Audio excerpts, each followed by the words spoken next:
2, 3. Baik, selamat sore teman-teman semua. Kami dari perwakilan PRO terhadap kebijakan luar negeri yang bebas aktif dari Indonesia akan memaparkan gagasan kami. Silakan. Baik, di sini aku akan menjelaskan definisi dan tujuannya.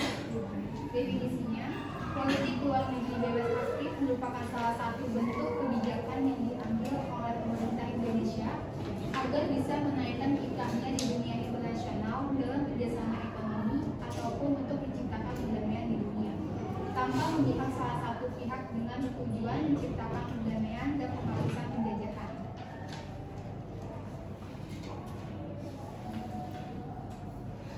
Politik bebas aktif juga mengacu pada pendekatan diplomasi yang mendorong negara untuk menjaga kedaulatan, kebebasan, dan kepentingan nasionalnya dengan tetap menjalin kerjasama dan kemitraan dengan berbagai negara, tanpa mengambil sikap yang ekstrim atau mengikuti salah satu blok kekuatan. Implementasi politik bebas aktif melibatkan diplomasi bilateral dan multilateral yang aktif, penolakan terhadap intervensi asing, serta berperan dalam upaya perdamaian dan pengembangan global. Politik bebas aktif tetap menjadi prinsip yang relevan dalam dunia geopolitik yang terus berubah. Dan tujuannya yaitu menjaga kedaulatan negara, menciptakan perdamaian dunia, meningkatkan kesejahteraan nasional, menjalin hubungan internasional yang seimbang, dan mendukung keadilan dan hak asasi manusia. Oke, selanjutnya kita oleh teman saya. Nah, ini adalah sebuah permintaan kenapa politik bebas aktif itu mungkin masih penting. Nah, yang pertama itu adalah menjaga kedaulatan. Bagaimana politik bebas aktif ini akan memastikan bagaimana Indonesia ini memiliki kebebasan penuh dalam menentukan sikap dan juga konsekuensi atas kebijakan luar negerinya tanpa adanya tekanan maupun intervensi dari negara, khususnya superpower ataupun great power. Lalu juga dengan tidak berpihak ini Indonesia ini bisa menghindari seperti yang tadi intervensi asing dan yang akan mungkin menyebabkan ancaman kepentingan nasional dan juga memastikan bahwa keputusan yang diambil murni berdasarkan kebutuhan ataupun kepentingan domestik serta strategi jangka panjang. Lalu yang kedua ada fleksibilitas dari diplomasi. Bagaimana ini merujuk pada sikap bebas aktif memberikan peluang bagi Indonesia untuk menjalin hubungan diplomatik yang luas tanpa adanya terbatas pada satu kekuatan global. Jadi ini gimana caranya Indonesia ini bisa efektif dalam artian dia bisa masih bisa balancing power dari independen yang ada di dunia ini. Lalu juga hal ini memungkinkan kerjasama yang lebih dinamis, jadi gak cuma seperti sama satu negara ataupun kekuatan besar aja, dan juga dalam bidang ekonomi, politik maupun keamanan dan bidang-bidang lainnya. Lalu juga Indonesia bisa beradaptasi dalam perubahan geopolitik tanpa harus terikat pada kepentingan dari pihak tertentu sehingga bisa leluasa dalam menentukan arah kebijakan luar negeri yang paling menguntungkan dari Indonesia sendiri. Oke, selanjutnya yaitu menghindari dampak negatif konflik global yang seperti kita tahu bahwa dunia seringkali mengalami konflik antar negara besar seperti perang dunia di masa lalu maupun perang-perang yang telah terjadi sebelumnya. Dan selanjutnya jika Indonesia berpihak pada salah satu kekuatan, negara ini bisa terkena dampak negatif baik dalam bentuk sanksi ekonomi, ketidakstabilan politik ataupun bahkan konflik militer. Kita juga dengan bersikap seperti ini kita tetap bisa netral maupun tetap aktif. Indonesia bisa menghindari ketegangan global namun tetap berperan dalam menjaga perdamaian. Yang selanjutnya yaitu menjaga stabilitas di kawasan Asia Tenggara. Indonesia menjadi negara terbesar di ASEAN sehingga berperan penting dalam menjaga stabilitas regional. Dengan politik bebas aktif, Indonesia dapat berperan sebagai penengah dalam konflik antar negara ASEAN atau antar ASEAN dengan kekuatan besar, serta memperkuat solidaritas ASEAN tanpa membiarkan kawasan ini terpecah belah dari pengaruh luar. Selanjutnya tentang relevansi politik luar negeri bebas aktif terhadap situasi sekarang. Jadi seperti yang kita tahu, dunia ini saat ini mengalami pergeseran kekuatan geopolitik yang sangat dinamis, dipengaruhi oleh persaingan negara besar, konflik regional, dan tantangan global seperti ekonomi, teknologi, dan perubahan iklim. Tren saat ini tuh kayak ada persaingan antara Amerika Serikat dan Cina, lalu ada invasi Rusia ke Ukraina, lalu ada muncul kekuatan baru dari BRICS dan juga G7, lalu ada revolusi teknologi dan perang cyber.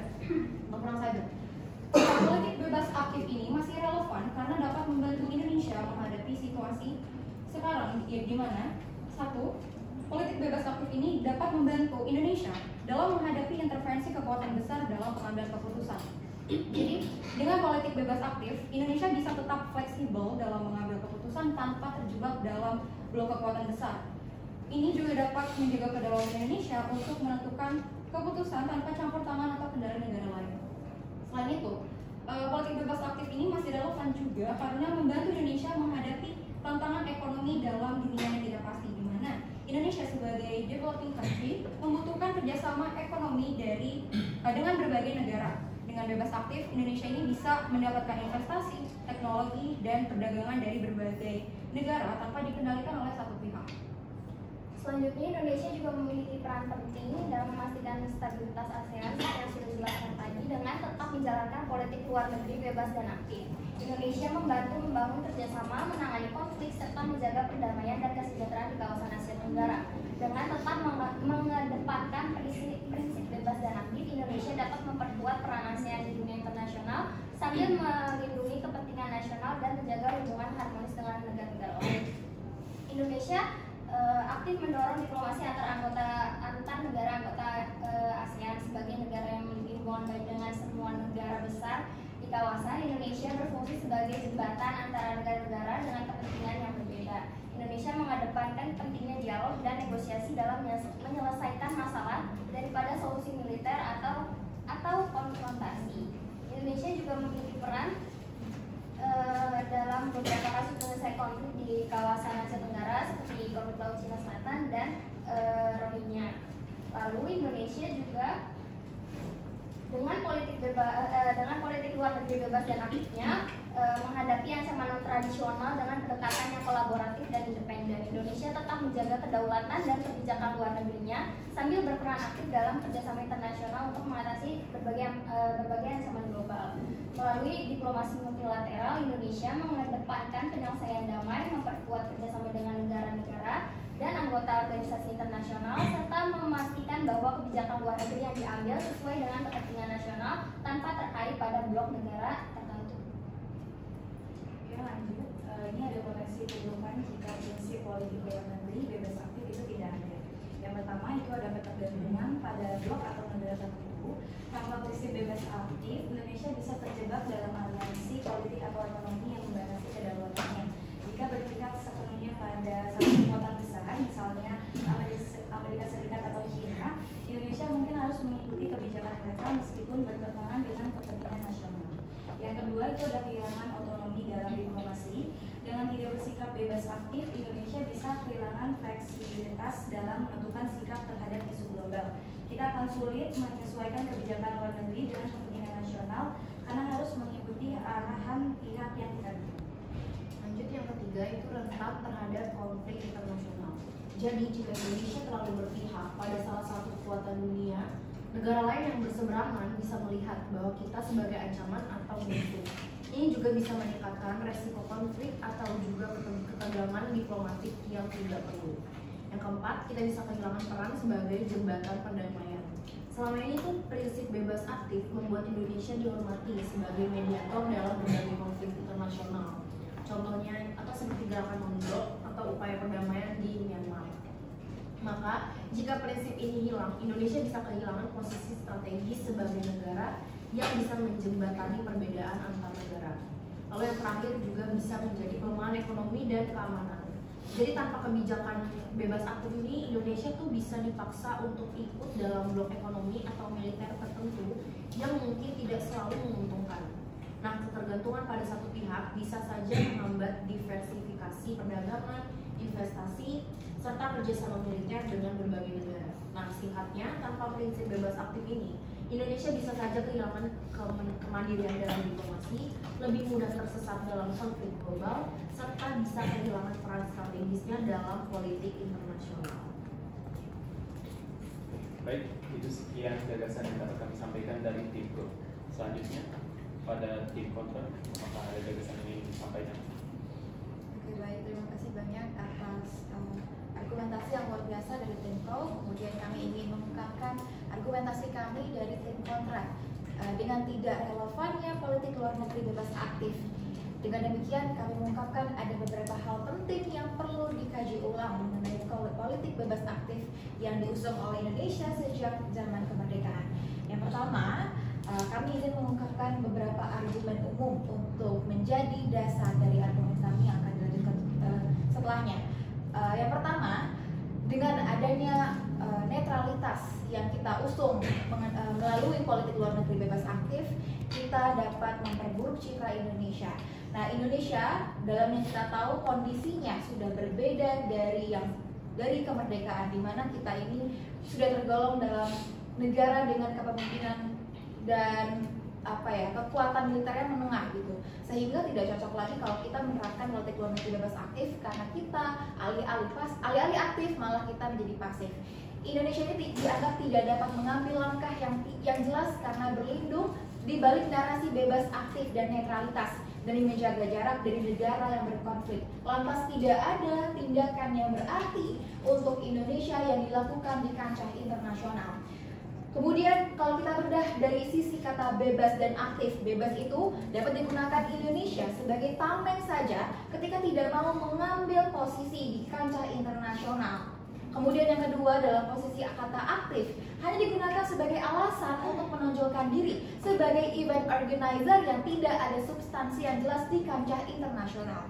Hal tersebut membuat politik luar negeri Indonesia inkonsistensi dan tidak mempunyai arah yang jelas yang kemudian akan memperburuk citra Indonesia di mata internasional. Jelas saja, kenapa? Karena memang Indonesia tidak terlihat melakukan tindakan yang pasti dan tindakan yang berarti karena berlindung di balik kata bebas aktif, sehingga bebas aktif ini bagi kami gitu ya, tim kontra, menghambat regulasi dan pergerakan Indonesia dalam politik kancah internasional. Contohnya dapat kita lihat dalam kasus konflik antara Rusia dan Ukraina, Indonesia tidak menunjukkan respon tegas terhadap konflik kedua negara tersebut. Padahal teman-teman, seperti yang kita tahu, Undang-Undang Dasar pada alinea keempat itu tidak setuju dengan penindasan dan kolonialisme. Dengan tidak bertindaknya Indonesia dalam kondisi perang tersebut, kita sama saja tidak bertindak apapun. Sama saja dengan kita diam dan berlindung di balik politik bebas aktif, sama saja kita mendukung tindakan invasi dan agresi seperti itu. Kemudian seharusnya Indonesia telah membuka matanya bahwa perang Rusia-Ukraina telah merugikan ekonomi secara global. Seharusnya Indonesia bisa bertindak lebih lanjut dan bertindak lebih komprehensif untuk menindaklanjuti perang kedua negara tersebut. Kemudian perubahan posisi Indonesia dalam tatanan global. Seperti yang sudah saya mention di awal, posisi Indonesia tidak lagi sama dengan awal kemerdekaan yang masih menjadi istilahnya anak bawang di situ. Kita masih memerlukan yang namanya persiapan militer yang perlu, sehingga kita tidak perlu nih memihak salah satu blok gitu seperti itu ya.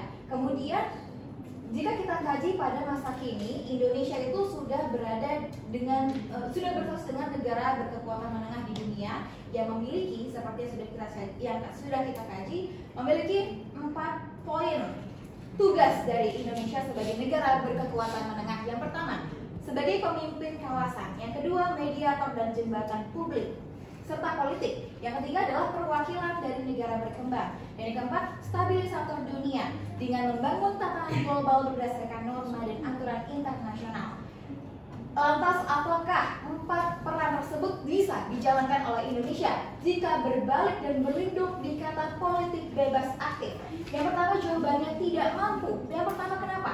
Indonesia contohnya sebagai pemimpin ASEAN pada tahun 2023 dengan ekonomi terbesar di dunia itu tidak mampu menggerakkan anggota ASEAN untuk tegas terhadap posisi Ukraina. Padahal posisi di situ adalah Indonesia adalah militer serta ekonomi terkuat di kawasan ASEAN seperti itu. Kemudian kalau dikatakan Indonesia dapat menjadi mediator dan stabilisator perang dan memperjuangkan kedamaian, nyatanya kunjungan Presiden Joko Widodo dengan Presiden Zelensky tidak menghasilkan regulasi yang berarti, artinya tidak dilaksanakan praktik yang berarti, hanya sebagai mediator diplomatis yang tidak dilanjutkan dengan tindakan praktis. Hal ini sama saja buang-buang waktu dan sia-sia, karena hanya bertindak sebagai mediator saja tanpa menimbulkan aksi yang nyata.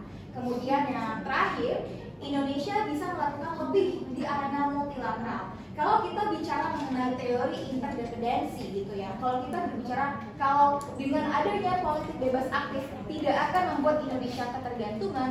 Dengan adanya politik bebas aktif ini sesungguhnya Indonesia telah ketergantungan dengan negara-negara maju gitu ya. Dengan posisi ekonomi yang relatif kuat di Indonesia ini dianggap mampu berperan lebih di arena internasional sebagaimana yang tercantum ya dalam rencana strategis Kementerian Luar Negeri di tahun 2020 sampai 2024, yakni meningkatkan kepemimpinan dan citra positif untuk menjaga integritas teritorial. Untuk mencapai kepemimpinan tersebut, Indonesia tidak seharusnya didikte oleh kekuatan besar manapun seperti negara barat, Rusia, Amerika Serikat, dan Cina.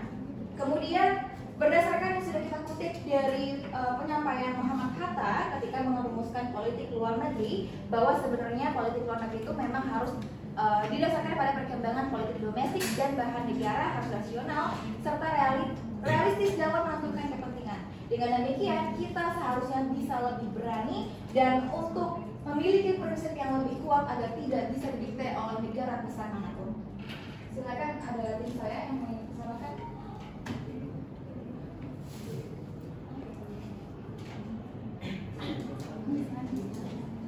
Oke, baik, cukup sekian argumentasi dasar dari kelompok kontra. Silakan saya ajukan kepada kelompok alternatif. Oke, terima kasih kelompok pro dan kontra. Perkenalkan kami dari tim alternatif.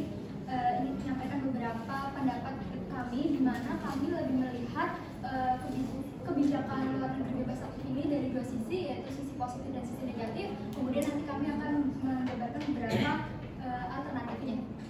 Yang pertama, menurut kami dampak positif dari kebijakan luar negeri bebas aktif ini, Indonesia memiliki kesempatan yang luas untuk bekerja sama secara global. Kebijakan politik bebas aktif memberikan kesempatan bagi Indonesia untuk menjalin hubungan diplomatik dan kerjasama dengan negara-negara di berbagai belahan dunia tanpa berkotak-kotak dalam aliansi tertentu, sehingga Indonesia dapat memanfaatkan sebagai peluang yang muncul dari kerjasama multilateral.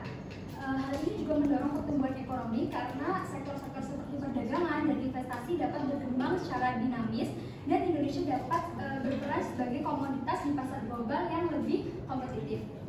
Yang kedua, Indonesia juga mampu sepenuhnya menjadi peran mediator. Indonesia tuh seringkali, seperti yang kita tahu, Indonesia tuh seringkali mengambil peran sebagai mediator dalam konflik yang melibatkan negara-negara lain. Dengan melaksanakan posisi netral dan tidak berpihak, Indonesia dapat mengusulkan solusi yang dapat diterima semua pihak, sehingga ini dapat memperkuat citra Indonesia di mata internasional sebagai negara yang berkomitmen pada perdamaian dan stabilitas, serta meningkatkan pengaruh diplomatiknya. Peran ini juga dapat menambah rasa percaya diri masyarakat Indonesia terhadap kemampuan negara dalam menghadapi tantangan global. Karena peran mediator tadi, Indonesia juga mempertahankan kebijakan netralitas geopolitik yang memungkinkan Indonesia untuk menghindari keterlibatan dalam konflik militer antara blok-blok besar. Hal ini juga memberikan jaminan kedaulatan yang lebih kuat di wilayah strategisnya, seperti di Laut Natuna. Neutralitas ini dapat mengurangi resiko terseret dalam ketegangan geopolitik, sehingga Indonesia dapat memfokuskan upaya pada isu-isu domestik dan pembangunan tanpa tekanan eksternal yang berlebihan. Yang keempat, ada meningkatkan kerjasama regional. Kebijakan bebas aktif ini membuka peluang bagi Indonesia untuk meningkatkan kerjasama dengan negara-negara sekitar seperti ASEAN dengan membangun norma dan aturan bersama. Indonesia berkontribusi dalam mendukung stabilitas regional dan integrasi yang lebih baik. Ini tidak hanya dapat meredakan ketegangan antar negara, tetapi juga menciptakan iklim yang lebih kondusif untuk investasi yang berkelanjutan dan kolaborasi ekonomi serta budaya. Yang kelima, ada daya saing dan investasi. Dengan berpartisipasinya Indonesia dalam pasar global dan menciptakan lingkungan investasi yang ramah, kebijakan ini menjadikan Indonesia sebagai penarik bagi investor asing. Keberhasilan menarik investasi dari luar negeri bertujuan untuk meningkatkan kapasitas produksi, daya saing, dan akhirnya pertumbuhan ekonomi muncul.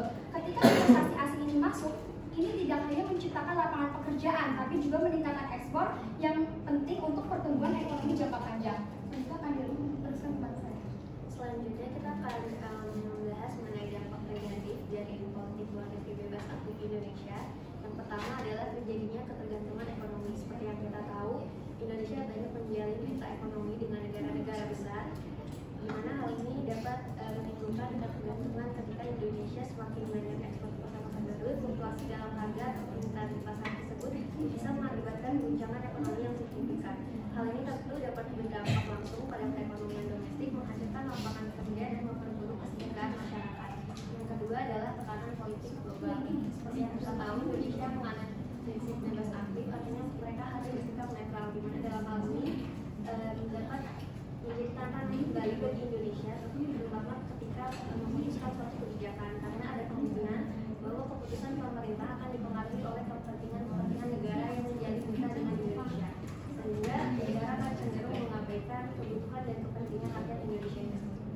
Terus selanjutnya ada adanya melemahnya kekuatan militer, di mana Indonesia karena tidak menjalin aliansi dengan negara-negara lain ataupun kerjasama militer tingkat internasional, Indonesia jadi tertutup untuk menguatkan kekuatan militernya sendiri, di mana mandirinya dalam peperangan ini bisa berkurang dan menciptakan ketidakpastian dalam menjaga keamanan negara. Selanjutnya adanya ancaman terhadap sektor pertanian. Seperti yang kita tahu, kebijakan bebas aktif ini jadi pintu bagi produk asing untuk masuk ke Indonesia, salah satunya di sektor pertanian. Kita tahu kalau Indonesia sendiri sebenarnya dalam segi ekspor beras itu masih kalah dengan impor beras yang masuk ke Indonesia, di mana hal ini juga dapat memperburuk situasi ekonomi bagi para pedagang lokal. Selanjutnya terakhir adanya persaingan tak seimbang. Dalam konteks kebijakan bebas aktif, Indonesia sendiri berpotensi menghadapi persaingan global yang tidak seimbang, terutama dengan negara-negara maju yang memiliki keunggulan dalam hal teknologi dan sumber daya. Ketika negara-negara tersebut dapat berfungsi bareng dengan lebih efisien dan efektif, Indonesia mungkin kesulitan untuk tetap bersaing di pasar global. Hal ini tentu dapat mengakibatkan kerugian bagi industri domestik dan berkontribusi pada defisit neraca perdagangan yang merugikan perekonomian secara keseluruhan. Oke, jadi dari yang dijelasin bahwa bebas aktifnya sendiri kan punya dampak negatif dan juga positifnya. Nah, alternatifnya sendiri ini kita mengusulkan untuk membuat kebijakan bebas aktif plus, di mana sebenarnya bebas aktif kan sebenarnya masih relevan, tapi untuk mengurangi dampak negatifnya kita perlu beberapa kebijakan alternatif yang lebih strategis agar dapat beradaptasi dengan dinamika global. Jadi Indonesia dapat memperkuat diplomasi dari berbasis value-based diplomasi gitu. Nah, nilai-nilai yang bisa ditampilkan dari bebas aktif ini untuk mengurangi dampak negatif yang terjadi atau kekurangan-kekurangan dari bebas aktif sebelumnya itu, yang pertama ada proaktif strategi, di mana Indonesia tidak hanya bersikap netral terhadap isu-isu global, tetapi juga terus mengambil inisiatif dalam diplomasi internasional terhadap isu-isu. Terus yang kedua ada smart power strategi, di mana Indonesia ini dapat menggabungkan diplomasi soft power seperti ekonomi, pendidikan, dan budaya dengan kapabilitas hard power seperti militer, teknologi, dan keamanan cyber, sehingga Indonesia tidak hanya mengandalkan diplomasi damai, tetapi juga meningkatkan pertahanan nasional dan keunggulan teknologi. Terus nilai yang berikutnya terakhir ada selective engagement, di mana Indonesia tetap bebas dalam memilih mitra internasional, tetapi dengan fokus pada kepentingan nasional yang lebih konkret. Jadi tidak harus netral di semua isu, tetapi memilih keterlibatan hanya pada isu yang menguntungkan Indonesia. Dan untuk implementasi dari target tersebut, seperti yang sudah di-mention oleh teman saya, untuk implementasinya sendiri, yang pertama itu kita dapat memimpin dan mengambil kebijakan di kawasan regional. Indonesia itu bisa memanfaatkan posisinya sebagai anggota aktif di ASEAN dan G20 untuk menjadi pengambil kebijakan yang berpengaruh dengan mengusulkan inisiatif baru dan solusi untuk isu-isu yang dihadapi oleh negara-negara anggota. Indonesia juga dapat memperkuat perannya sebagai pemimpin di kawasan, sebagai contoh, memfasilitasi pertemuan berkala antara pemimpin negara untuk membahas isu perdagangan bebas, keamanan bersama, dan pemulihan pasca pandemi. Kemudian konsep smart neutrality ini juga mengharuskan Indonesia untuk mengambil posisi yang seimbang dalam menghadapi tekanan dari kekuatan besar, sembari juga mencerminkan kepentingan nasional serta nilai-nilai kemanusiaan. Dalam praktiknya, Indonesia ini akan selalu aktif dalam perundingan internasional sambil tetap independen, misalnya dengan memperjuangkan penanganan perubahan iklim secara global tanpa harus terikat pada blok tertentu. Indonesia juga dapat memimpin upaya untuk membentuk blok kerjasama ekonomi yang mengedepankan negara-negara di Global South, termasuk termasuk di dalamnya negara-negara Afrika dan Amerika Latin.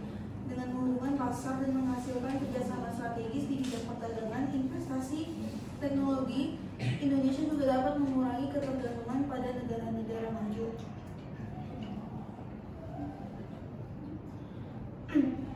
Kemudian dalam menganalisis peluang, Indonesia ini juga bisa perlu memilih negara yang menawarkan manfaat besar dalam kerjasama ekonomi seperti transfer teknologi, akses pasar, dan dukungan investasi.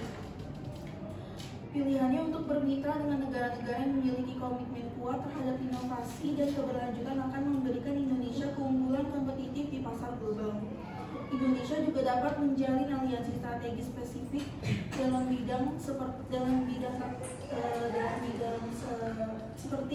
keamanan maritim, penerapan teknologi hijau, dan pengembangan sumber daya manusia dengan negara-negara yang relevan, misalnya meningkatkan kerjasama dengan negara-negara Skandinavia dalam teknologi bersih dan pelestarian lingkungan. Dengan menjalin hubungan yang erat dan saling menguntungkan ini, Indonesia juga mendapat hubungan yang saling menguntungkan dengan Uni Eropa di bidang ekonomi dan investasi. Indonesia juga dapat mendapatkan manfaat dari pasar Eropa tanpa terikat terhadap kebijakan politik yang mungkin tidak sejalan dengan kepentingan nasional. Kerjasama dalam aspek sosial, kebudayaan juga menjadi jembatan untuk memperkuat relasi sambil menjaga kemandirian politik.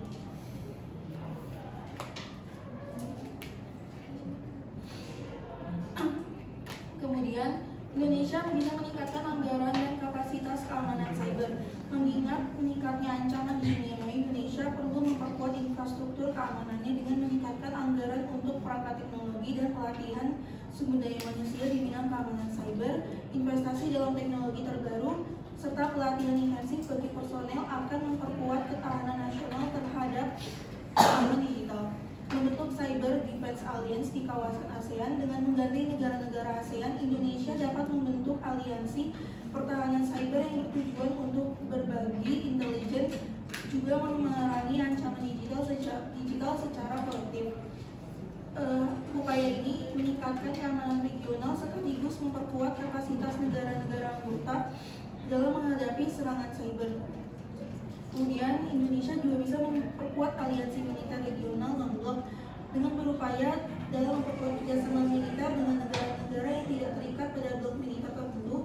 Hal ini bisa mencakup latihan militer bersama serta pertukaran pengetahuan strategis. Kerjasama ini tidak hanya akan meningkatkan kesiapan militer, tetapi juga memperkuat diplomasi pertahanan Indonesia di kawasan. Oke, saya menyampaikan rangkuman dari argumen teman-teman saya tadi.